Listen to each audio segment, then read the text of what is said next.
So I went ahead the other day and I made a little bit of a battery comparison between the iPhone 16e and some other iPhones as well. And what I ended up finding out was that some of the older iPhones didn't really do that hot for the most part from what I was seeing. But one thing that I really did see, which was something that was very surprising to me, was that the iPhone 13 on iOS 18.3.1 was actually doing a really decent job. Like I was actually very, surprised about how good of a job that particular phone was doing on that version of software. Now, what I basically mean by this is that typically whenever a new iPhone comes out, we compare it against the older ones to see the battery. And early on versions of iOS 18, I was kind of seeing that for the most part, the iPhone 13, it really wasn't doing like the greatest, best job of all time, but it wasn't doing terribly either. It was kind of doing more or less of what you'd expect. And I thought that was something that was pretty good. The iPhone 12 was right behind it. But fast forward to now, and we're basically seeing these types of software improvements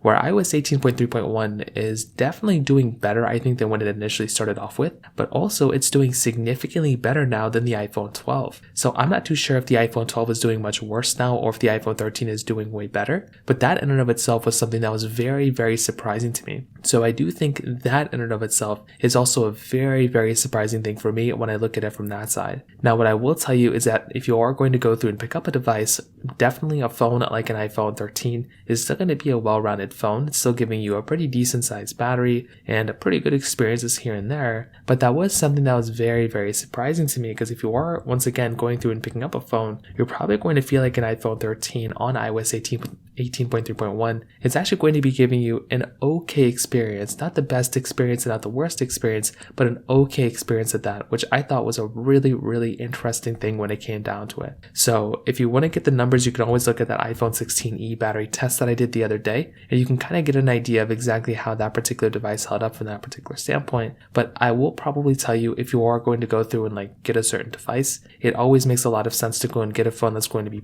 probably supported for a little bit of time. The iPhone 16 and 16e are going to be better, but the 13 was very surprising to me for sure. If you have any other thoughts or questions, please let me know in the comment section below. Hit the like button, that would mean so much, but definitely hit that subscribe button. More importantly than everything else, I love every single one of you guys. Hopefully I'll catch you guys in the next video. Peace out till then.